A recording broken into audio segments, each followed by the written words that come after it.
Visible. Yep, I'm recording and I can let people in. Ready? Perfect. Yep. Do it.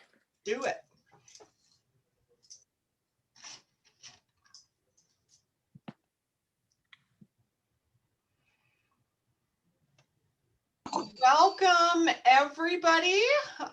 We're so glad to see you all. Love to see all of these faces and kitties on board. Today, we are going to get going in just a couple of minutes. I know many of you have been on our other sessions, so welcome back.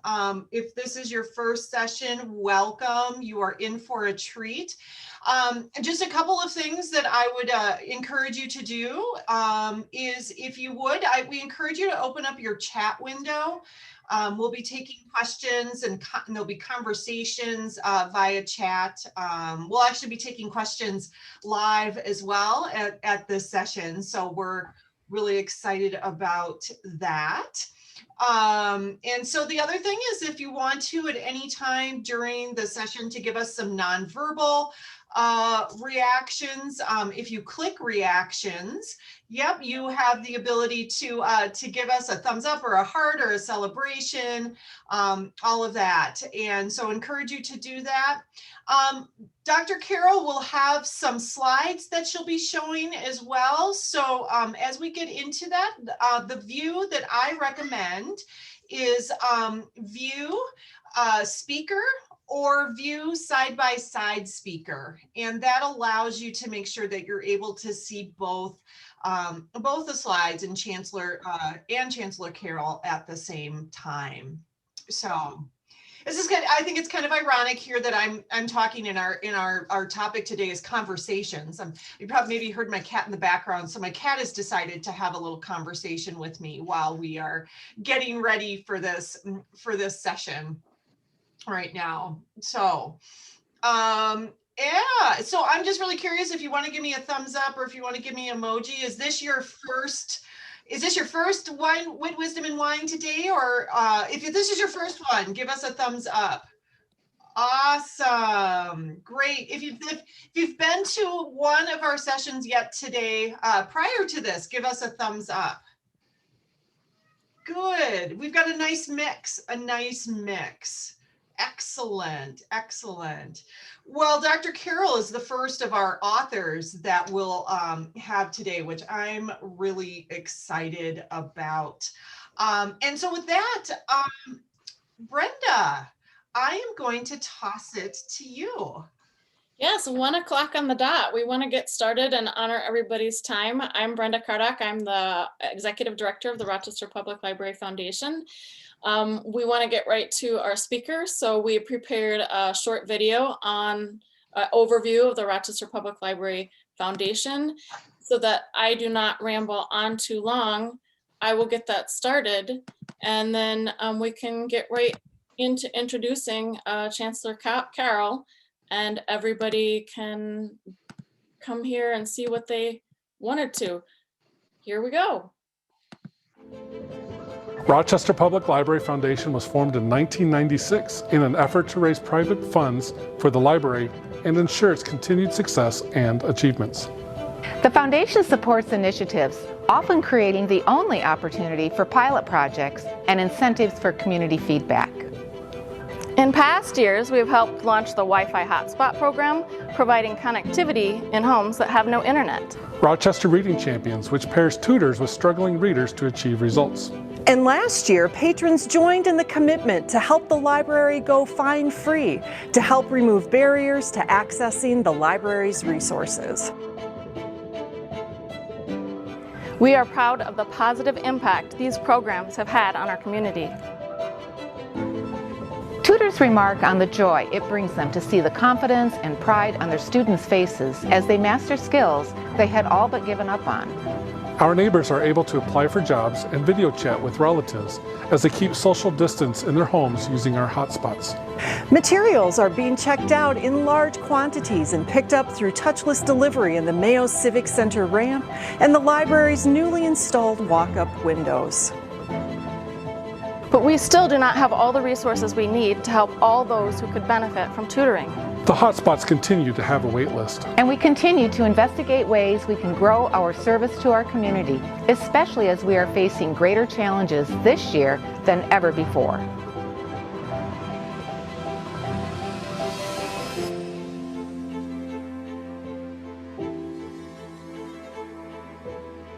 Thank you for supporting the library and foundation. The kindness of people like you means so much and allows our community to flourish. Thank you for sharing our belief in the importance of information, books, materials, and resources. Giving everyone equal access to learn, grow, and thrive is at the center of everything we do. If you would like to pitch in to help us in our efforts, please go to our website. And thank you for your support.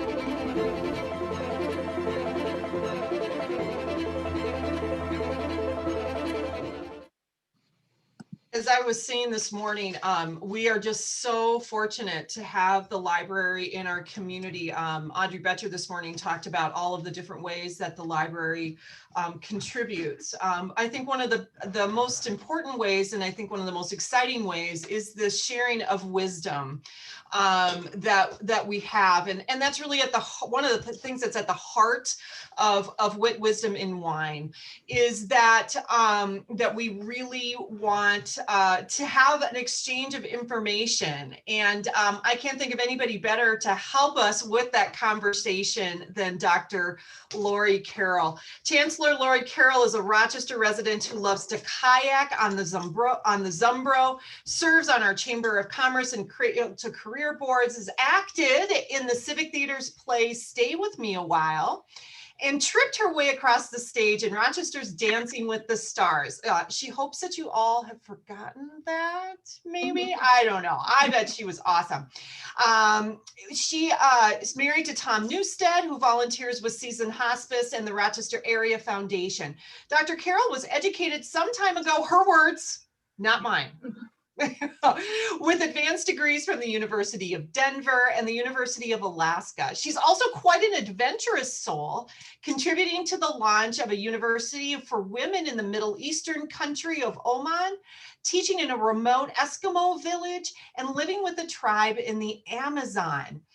Lori says her service with the innovative University of Minnesota campus has been the greatest adventure of her life. Chancellor Carrell's latest book, Communicate for Change, Revitalizing Conversations for Higher Education, will be out later this year. And today she's going to be sharing her thoughts on conversation that change lives, hearts, and minds. Please join me in welcoming Chancellor Lori Carrell. Well, thank you, Catherine, and thank you, everybody. It's nice to see some faces and names that I recognize. I appreciate you spending time with me on this cold afternoon. And I'd like us to begin by finding a memory of a specific conversation, not just any conversation, but one that was pivotal, a conversation that served as a catalyst for change for you. Maybe it launched a new friendship, or ended a toxic relationship, or brought forgiveness, or perhaps you can remember a conversation that generated a passion that shaped your career, or sparked a new idea, or helped you discover something within yourself. If you're an educator, you may be thinking of interaction that produced learning, for transformation or change at its heart is the manifestation of learning. So as you're thinking back, maybe several conversation memories are coming to your mind, but for now, I'd like for you to select one transformational conversation memory and begin to dwell on it, to savor it. Can you get yourself back to that moment? Look around the memory. What was the setting? Do you see the place, the person or people with whom you were talking? Now think through the spoken words themselves. How did the conversation start? When did something shift? How did the change emerge? So I encourage you to jot down those details as I continue to talk, and maybe later to find a photo or image that reminds you of that pivotal conversation. So hang on to that memory for now, and let's think a little bit about our current context. There is just no question that humanity, all of us and each of us, we are living through something novel. I mean, the superlatives abound. Is it historic, unprecedented? No term seems sufficient to represent the confluence of these multiple disruptions. And yet, in this time, even as we are separated physically and divided politically, the spread of the virus makes clear just how connected we are. There's a new variant in South Africa. Soon it's in South Carolina. It moves another one from Brazil to Minneapolis in what? Days? Is it days? My friend and the chief well-being officer at Arizona State University is Terry Pipe. And here's what she says. The virus provides a living symbol of how intricate and vast the web of human connection is. So this image is from the US Council on International Business, and it was used to depict the global contagion of ideas, but it's now being used to depict the virus and its spread. And then I want you also to think about that cell phone video of the murder of George Floyd posted on social media. I'm not going to share an image. I don't have to. You can see it, can't you? Because that video, it too, now what's that word? Went viral. Ultimately witnessed by billions, including the children of the world. So this juxtaposition of the disconnected and connected, this gets my attention. It's a time that has illuminated many things that we want to see change in ourselves and more broadly in the world. But it may also have left us a little wobbly, maybe weakened, maybe wondering, like, how do we make sense of the situation? How do we reconnect? How do we bring about change when so much seems out of control? So if you are seeking strength in this situation, I have a suggestion. Our current context of disconnection shines this bright light on the pivotal nature of conversation in our lives, to form community, to influence action, and to shape thought. So I'm asking you to become a believer in the transformative potential of human communication. Now, maybe you want to argue, but your mics are muted. A little later you can argue, but you might be thinking, how can something be so simple and be a solution? So, we talk all the time, but just hold on a minute and go back to that memory of yours.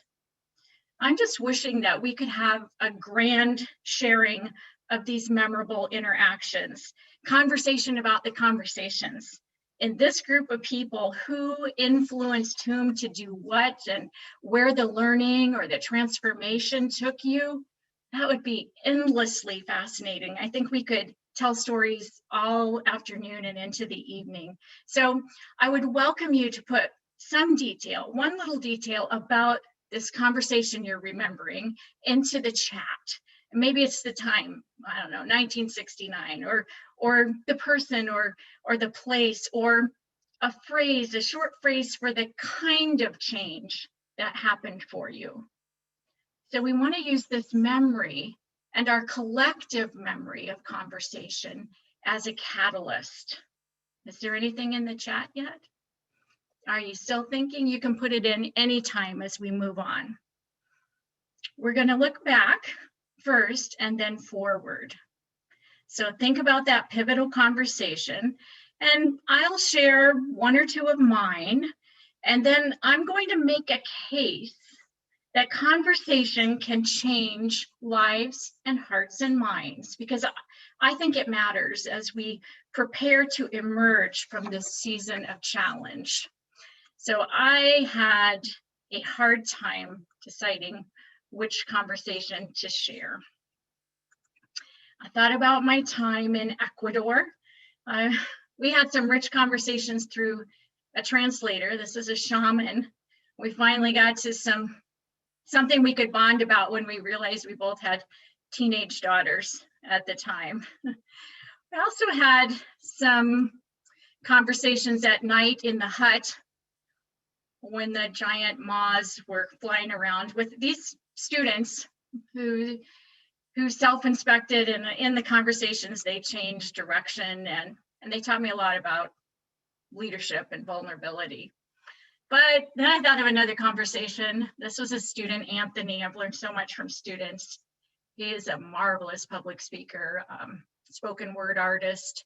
And one day he was supposed to give a speech in class, and he wasn't there. That's a no-no in public speaking class. And when he did show up, though, I could see on his face something was wrong. We went out in the hall, and he shared that a close childhood friend had been murdered in his neighborhood, going from his house to the 7-Eleven. And that began this deep friendship that we still have, as I came to understand some challenges that I wasn't aware of before. But ultimately, I landed on a conversation that I want to share from a village where I was a teacher. And you might be able to pick me out this picture. I stand out a little bit, as does my daughter. And this picture was taken about 15 years after I was a teacher in the village when we went back. And those in the picture are children of my students. So I wanted to go back to that time for my conversation memory. It was early in my career as an educator. I had left a teaching job in my hometown high school in Indiana for an adventure in a Yupik Eskimo village in the bush of Alaska.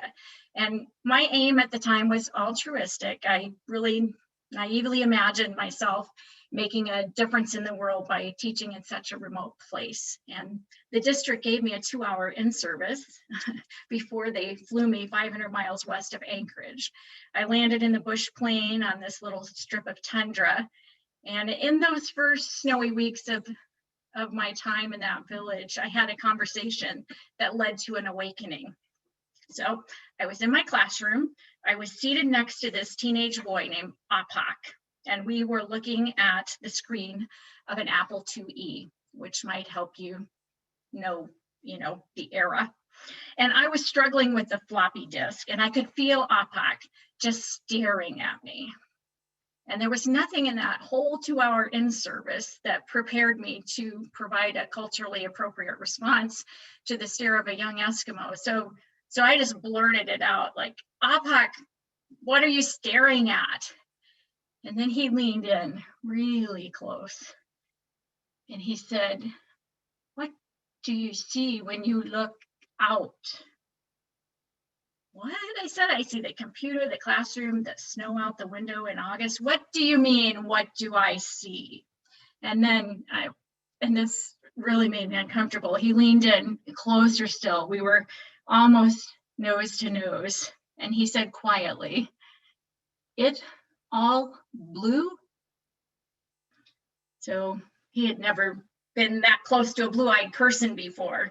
So I just laughed and I assured him that when I looked out and he looked out, we saw exactly the same world. But wow, I was wrong.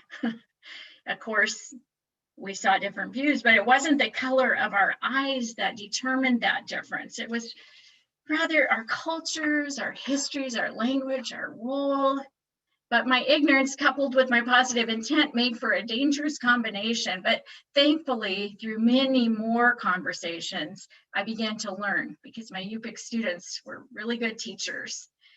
When I presented lessons deductively with bulletin boards that matched my learning outcomes and lovely little note-taking guides that would have gotten me a gold star in my Hoosier hometown, Apak and his classmates said, "You make no sense."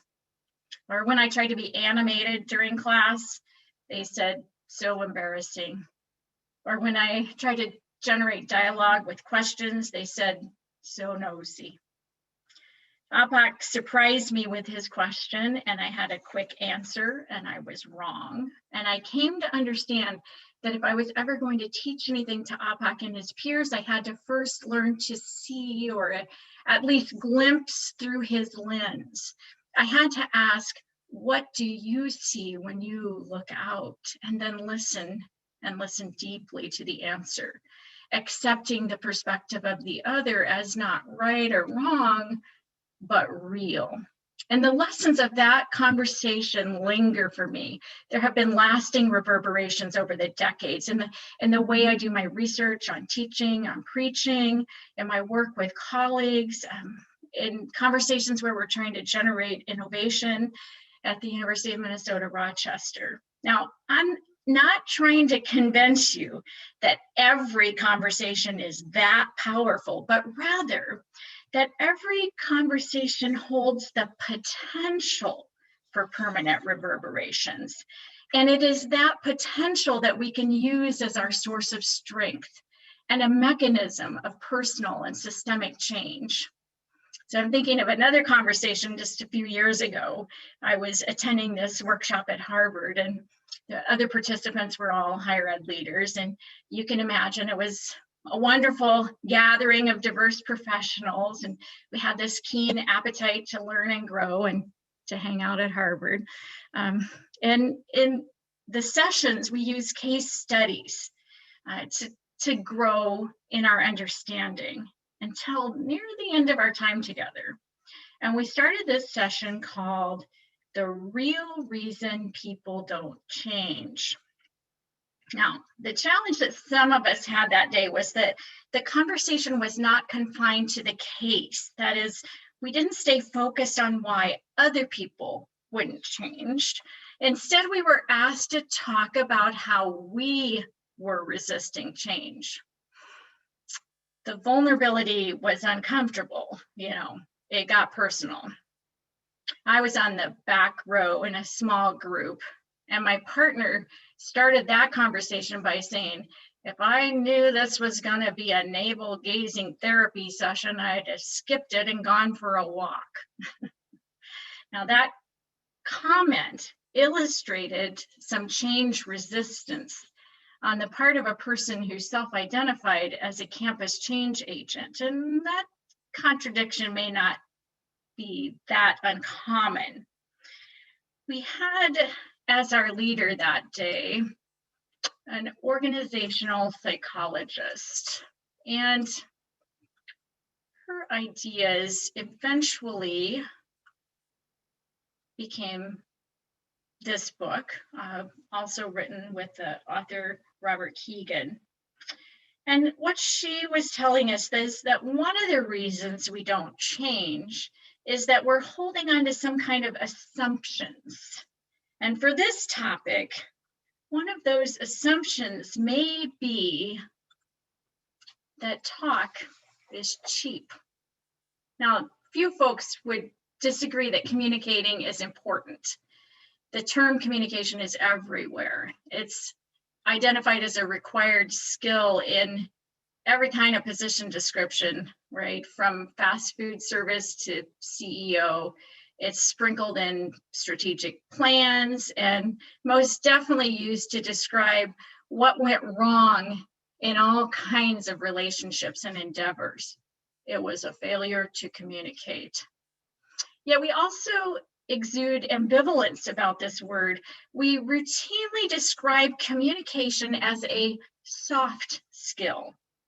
Some who have heard the title of this talk may have rolled their eyes may have imagined that the premise is simply to chat pleasantly until we have a grand kumbaya. How can communication be so central, yet also be perceived as superficial? So as I was getting ready for this talk about talk, I did a Google search for communication, and the search yielded over 4 billion options in less than a second. I didn't read them all.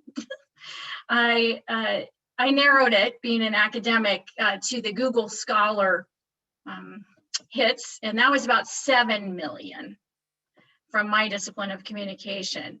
But with all the public and scholarly interest in this topic of communication, we are still stymied by some basics, like conversing in ways that build trust across cultures and roles, or engaging in ethical persuasion that leads to systemic change. What is so hard about this soft skill? Again, remember Keegan and Leahy, we may be holding on to some assumptions that get in the way of embracing this transformative power of conversation. Like one of them is that communication is the sending of messages. There's this old model that has a sender and a receiver and uses this awful word, transmit. It's the Shannon-Weaver mathematical model of communication, published in a Bell Laboratory technical journal in 1948. It still haunts us. We know communication is not that simple, and there have been a lot of depictions since then, but it doesn't really take an expert to realize that that model is insufficient. Life has shown us that we aren't just tossing little messages back and forth and sometimes catching them, sometimes dropping them, or we educators aren't just like sending the content into the open skulls of our students and they receive it. That's not how it works. But if you're assuming that if you say it, they get it, then your assumption may be getting in the way. One of the reasons it's not that simple is that speech and thought intertwine, creating a complex and dynamic process and lots of potential for impact. Russian philosopher Vygotsky said that to study speech and thought separately in an effort to understand human communication would be like studying oxygen and hydrogen separately to try to understand water. Think about that relationship between speech and thought. When you try to advocate while also listening and modify your words to integrate what you just learned, or you're talking and you change your mind in the middle of a sentence as the process of speaking clarifies your thought, or you're working to deepen a relationship through self-disclosure, but you're tuned into the nuances of the response. You know, human communication serves much more substantive functions than the transmission of information. Conversation clarifies and shapes thought. It connects people and ideas, and it provides the opportunity for influence, learning, and even change. As an educator, I find these functions of human communication motivating and grounding. So I want to illustrate with another brief conversation. It's one like many of you have had with colleagues or families. It was a Zoom meeting with other college leaders, and we talked about COVID-19. We talked about the flooded campus of one among us. We reflected on campus climates as we had started the semester between the Capitol riots and MLK Day, and with continued physical distancing. Now, if you've been eavesdropping, you might conclude that we were just, saying stuff to each other, that nothing happened, no votes, no decisions, nothing. But that would be wrong, because thoughts shifted and trust grew and relationships deepened. Seeds were planted in subtle ways. We were different because we had talked. So if you can live with keen awareness that every spoken word, every interaction holds the potential for lasting impact, there is both responsibility and opportunity that comes with that awareness. And while many words evaporate, others do live on. So go back to that memory, but let's acknowledge that, like other powerful tools, human communication can be used for good or evil, but it is most often squandered in mediocrity. Now, why is that? Well, back to Keegan and Leahy, they say it's not just assumptions that prevent our growth, it's counter commitments.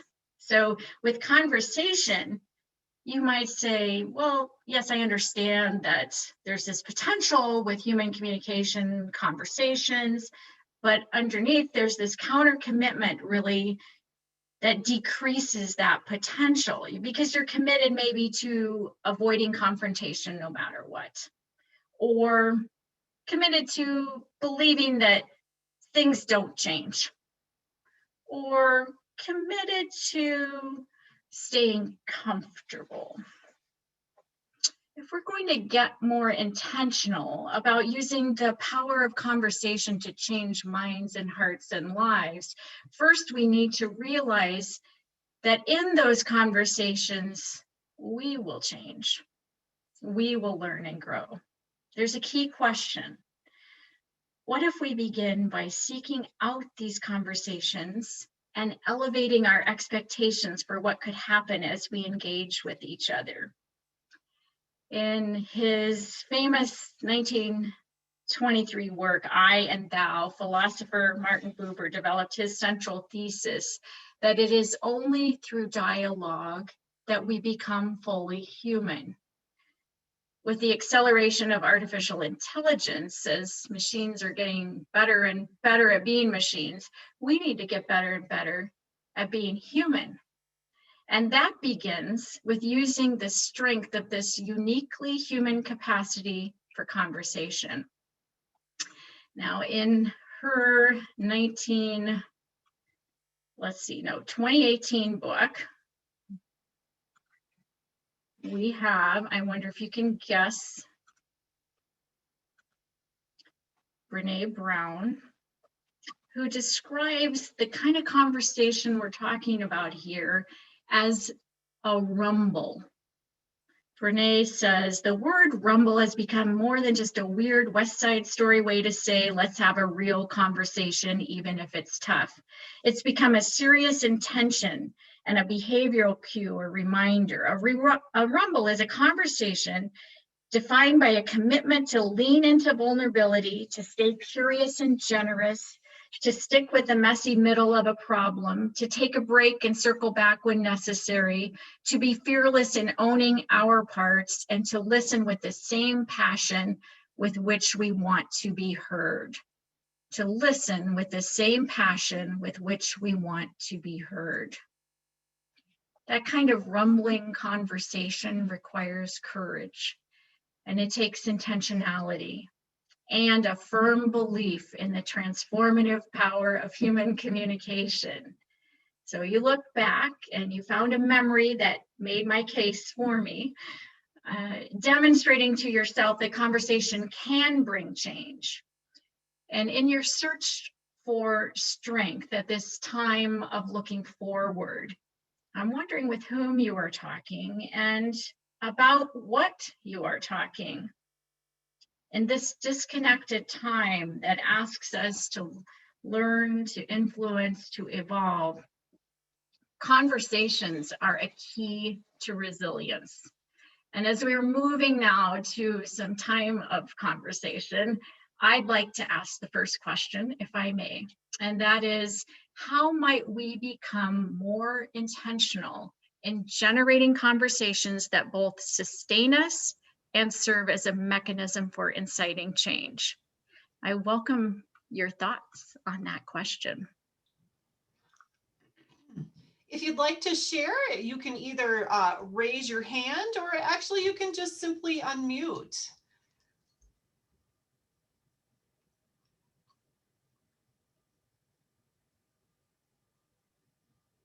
If it's more fun and you had a different question, feel free to ask it. Oh, could you say the question one more time? I'm going to go ahead and type it out. You bet. How might we become more intentional in generating conversations that do two things? Conversations that sustain us and conversations that can serve as a mechanism for inciting change. And I've made some suggestions along the way here that we inspect our assumptions and that we let go of counter commitments and that we embrace the potential of conversation and then that we become more intentional. But I'm wondering what you might be thinking. Hi, Lori. Hi. So your question reminds me of the program Braver Angels. Mm-hmm. So it was Better Angels, now it's Braver Angels. And I've taken that a couple of times. And I think it's been really good in the last year and it really forces you to look at yourself instead of, well, I'm having problems communicating to my relatives or whoever it may be, and they just don't understand, and I'm right, and why do they not understand this? And I thought it was good because it raises the possibility of being curious. So instead of being judgmental, how do you become curious about others and really understanding kind of where they're coming from? So I'm not sure that exactly answers the question, but it's what your conversation kind of made me think of, the insights from that program. Wonderful. I'm glad you made that connection. I think it's a strong one. And so the wisdom I hear in your response is that curiosity is incredibly important to the quality of the conversation and the possibility that it might lead to change or growth. Curiosity. What else? I'd like to piggyback on what Elaine said, because I'm also familiar with that program, and I just think it's very powerful and impactful. And one of the things that stuck with me after attending a session was this whole notion that we all have our beliefs or what we think is right, and we take in information that reinforces that belief, and we ignore information that might disagree with that. And so the point was, we should be open to reading about the opposing view. And the more we read about the opposing view helps us to be more open, and it might start to shift the way we think about it. But so often we don't want to hear that information. We want to hold on tight to what we think. And so I thought that was really a powerful way to help us not be quite so extreme in our thinking and to be open to hearing what someone else says, and maybe even seeing some kernels of truth or what we might agree with. Right. It takes me back to Apak's question, and so many things do, but you know, the kind of sarcastic response, like, how in the world could he think that or she think that? You know, actually, that's a pretty good question. How could someone come to that conclusion? It's going to take some listening to know what they see when they look out. So true. Phil, you had your hand up. You had something to share. I have two thoughts, I guess. One is that we are in an unusual situation because of the virus and the separation that we now are forced into. And as great as Zoom has been, it's not like sitting at a table drinking coffee with somebody. So the social situation has changed. And secondly, we have become very, I think not only politically, but socially polarized. So we've as a nation, we've kind of separated into camps or tribes, and we're hesitant to talk to the other tribe because we may not agree with them, and yet we don't want to argue with them. Whereas in the past, I might have said, why don't we meet for coffee? And then we meet somewhere and sit down and have tea or coffee and shoot the breeze. And to the extent of comfort, then we can say, what's your take on what happened in X situation? Or what's your take on this philosophy? And as somebody just said, you have to stand on your judgmental streak, stand on it to keep it from overtaking you, and just accept what A or B or C says and say, well, I maybe see it a little differently. Or you can say, tell me a little bit more about your thoughts on that. And I think it's been pretty well demonstrated in a lot of ways that when you peel all the hard armor plates away from us, we agree on almost everything. Isn't that so true, Phil? I mean, you know, Zoom really has done it. Lori, any thoughts on what Phil was talking about? Yes, I think that it's ironic and wonderful that what those kind of conversations require, and I like the idea of in-person and cup of coffee, and that is coming, you know, this will end, this Zooming, but what they require is trust. How else is trust built except through conversation? And it's back to this relationship between speech and thought, and that we test out a sharing or a question and then weigh the response to know how we might proceed next. And gradually through this beautiful process, trust can develop, friendships can develop, ultimately community can develop. And these are, you know, uniquely human. I had some suggestions here. These are also from Brene Brown's book.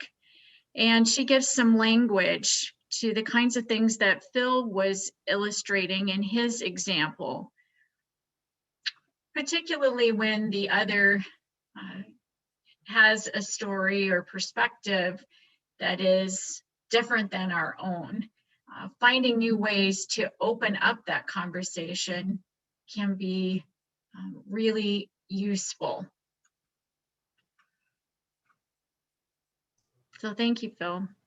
Yeah, powerful stuff. We've had some great comments, Dr. Carrell, in the chat as well. I think learning to be uncomfortable and being okay with being uncomfortable is a huge help in living with other people's discomfort. When I'm hurt by something someone has said, and if I'm able to take the time to step back as is, what do you mean by that? Oftentimes they meant it differently than I originally took. Thought that was really good. Always be respectful. We never are sustained when we are negative with others. And then we're more apt to listen to my views if I'm respectful, and we may both alter our view. And then our online interactions and social media have made us forget how to have two-way verbal conversations where we actively listen and empathize with their story perspective in any dialogue. Most of the time we listen for a break so we can go back on the offense and push our perspective, or we only listen for points that support our opinion. Yeah. Somebody was requesting, Dr. Carrell, if you could go back to that last screen with the tips from Brene Brown. There you go. It sounds like there's a lot of wisdom in this Zoom room. And I just want to call our attention again to using that wisdom and this commitment to seeing the potential in conversation to move forward with the connection between the interpersonal conversations, which are hard enough, and the learning and growth that can happen there if we do the kinds of things that people were just recommending, the connection between that and systemic change. It is a real connection. And as we are able to generate ideas between two of us or among groups of us, there can be a contagion, as we were illustrating, that moves the ideas beyond us and into the possibilities of more massive change. And we're certainly seeing this and thinking about it as it relates to racism. And so some of you have read the book about white fragility. And if you are white, you may experience some of that. I do. Of having some counter commitments that make it hard to have those sorts of conversations, and yet ultimately recognizing that there is systemic racism and that a change will need to begin with me, and will need to enter into more kinds of conversations than perhaps it has in the past if the change is to grow. So this interplay between the personal and interpersonal conversations that generate growth in a relationship or within us, and the systemic, is one of great interest to me.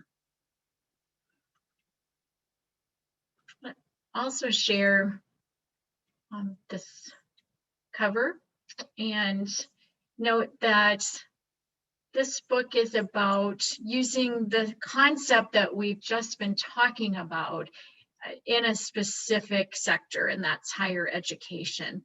And I am sure that you can apply it in your personal and professional lives as well. But in this book, my co-author Bob Zensky and I apply it to bringing about transformation in higher education so that there is equity in educational attainment and costs go down. Wouldn't that be wonderful?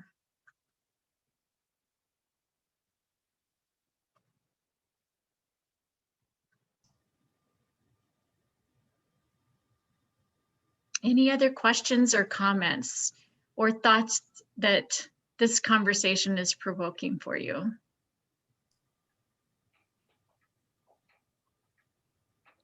Not to be too quick to speak again, but I have a question for you, Dr. Carrell.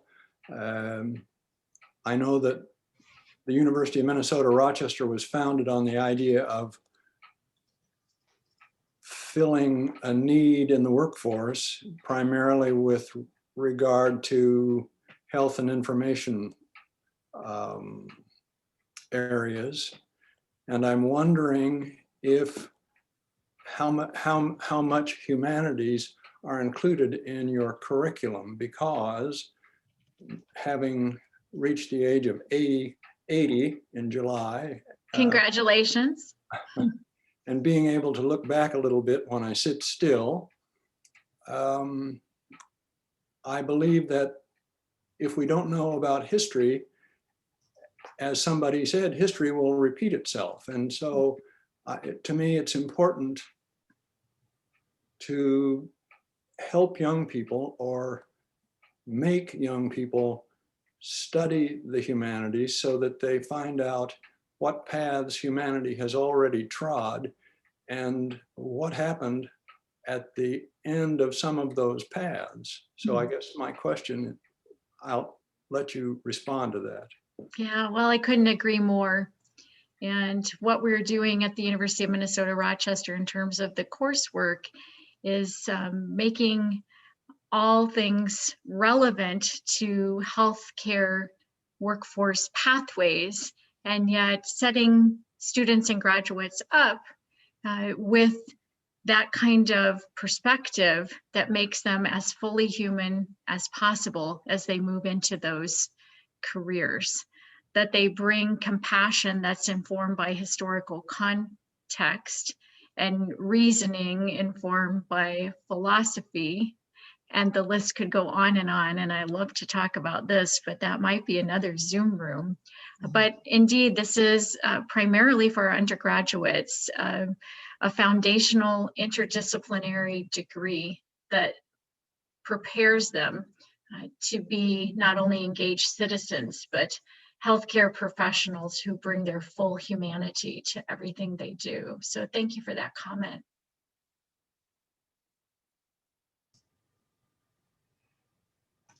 Any other questions? George? Yeah, I just, George. Hi, George. Racism. And I just added that there's another element that's involved, and that's violence. I mean, communication, that's a form of communication as well. And if you look at your history, as Phil said, there's been a lot of violence in our past. And so minorities have a tendency not to say things and not to be, because in the background is always, you'll withhold funding or there'll be some violence involved. I just want to throw that in just so people understand why sometimes it's important to get people at the table, but also to get them or let them have the opportunity to make some suggestions that might be able to improve the situation quite a bit. But there is the element of violence, and you saw it on January 6th. And it's, so we're going to have to figure out how do we work with that in the past. I mean, nonviolence is obviously the way to do things. Worked and has to be the only way to work. But I just want people to know that there is that element out there, and it's a constant thing when you're a minority. So I don't know if you have any suggestions, but obviously your life and going and working with people that were different than you, you have a different perspective on life, and it's helped you. George, my perspective is that I'd like to extend this this time and have you share your stories and let us all listen. That's my perspective. Of course, the ways of nonviolence are the ways that we want to study, but I think you also spoke to power and power dynamic in conversation and perceived threat and real threat, and the silencing mechanism of those components of human interaction. And that is an incredibly important part of further study of the potential of conversation and what kinds of conditions need to be in place and how we create those conditions with the way that we speak and the way that we listen, or how we destroy them or ignore them. And I really think Keegan and Leahy's book is a good one. In terms of thinking about the counter commitments that we may have that are even unconscious of what we will and won't say, or how we might empower others as opposed to transmitting all the knowledge that we think we have. Or I mean, there are a lot of complexities here, but I just wanted to point out that in addition to overt violence, which we respect, which we completely reject, there is the power piece in conversations that can really shut people down.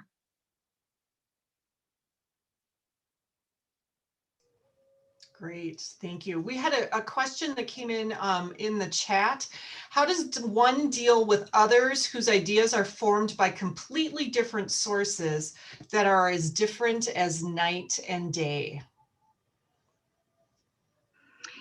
And since the question doesn't include a specific, my mind jumps somewhere that may not have been intended, like a QAnon website.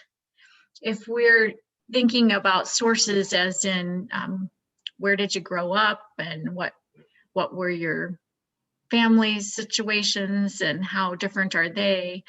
The sharing of stories can be a really powerful way forward to connect across those kinds of differences. But if the question or comment was more about sources of information and discerning fact from fiction and understanding bias, that's a different arena. So I wonder if whoever wrote that would like to say more. Yes, I think talking about bias is really the idea that I am wondering about. Mm-hmm. And so how do you illuminate bias? It's, let's see, hopefully, is our time almost up? Yeah, this is certainly the topic of the day, is it not? Yes. Rather than having a gem of wisdom that solves for this, I would just share, my own struggle with which you may resonate. So I call each of my parents on Sunday night and have since I left home at 18, and they're not together in any way, politically, religiously, educationally, the list goes on, polar opposites. And so I have these conversations one after another every Sunday evening in which the sources of information that are being quoted as fact, or even more certain than that as the way things are, those sources are dramatically opposed. So I get practice at interrogating, I hope gently and respectfully, but I hope that's right, interrogating the source and bouncing it off other sources and bouncing it off experience. And here in the conversations I'm referencing, and you have your own family members, maybe you're thinking of, or your own friends, I'm taking into account age and relationship and my desire to sustain that relationship, to show that a source or an argument is ludicrous and to do that by, logic, something that can be kind of fun. And yet it may not fully optimize or leverage the relational elements and the potential ultimate power of conversation, connection, and community to transform. So I leave those subtle judgments within the context of a relationship to be sustained to each of us, and yet know that truth matters just as nonviolence matters. That's great. So we had a question come through. Do you think having parents with polar opposite opinions have helped you communicate and listen? Yes. Very much so. Yeah. Absolutely. Yeah.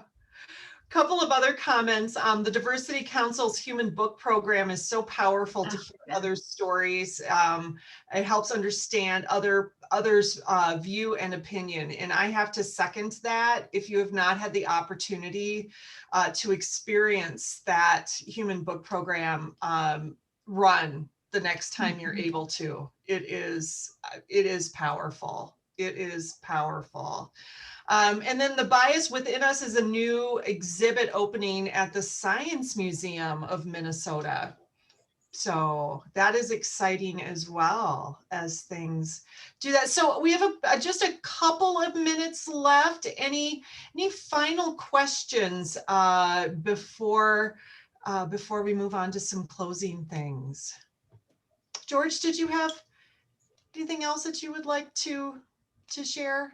No, I've just had an opportunity to observe and participate in the Human Books Program for a number of years since Dee brought it to Rochester, and also I've seen the preview of the new exhibits at the University of Minnesota. So I would just recommend those as well. So. Great. Thank you, George. Thank you so much. All right. Any final thoughts from you, Dr. Carrell? I'd just like to share one last conversation, a quickie that I had last week. It was with Dr. Amit Sood, and we were talking about this topic and about resilience and what's happening in our current context. And he said, if you know him, of course, you know that something optimistic is coming from him. And, he said, this is what our species does. We evolve. We are disrupted with challenges, and we adapt and we evolve. There's no going back. It's all about going forward. Transformation is inevitable. And that has really carried me. I encourage you to think about that as well. Not only that change is just going to come, and we don't have control, and we're just waiting, but also that through conversation and being highly intentional about with whom and about what we have our conversations, we can be part of this beautiful transformation that can and will emerge from 2020 and just a little bit of 2021. So very soon and very soon. So thank you for joining into this conversation, and I look forward to seeing you in person sometime very soon. Thank you so much. Let's give Dr. Carrell a warm applause. Yes, in our Zoom way. I have learned so much in just this time together. So thank you so much for sharing your stories. And really, truly, isn't this what we're all about with the library, is the sharing of knowledge, the sharing of stories for deeper understanding. So if you are interested in learning more about programs for the Rochester Public Library, please check out the website.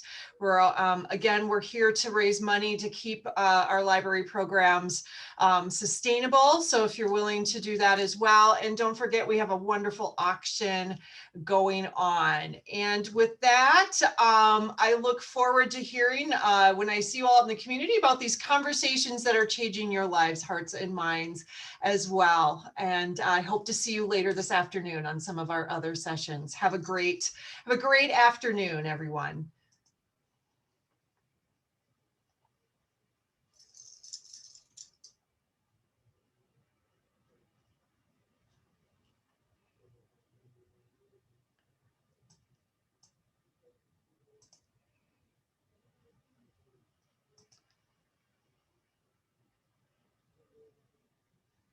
There we go.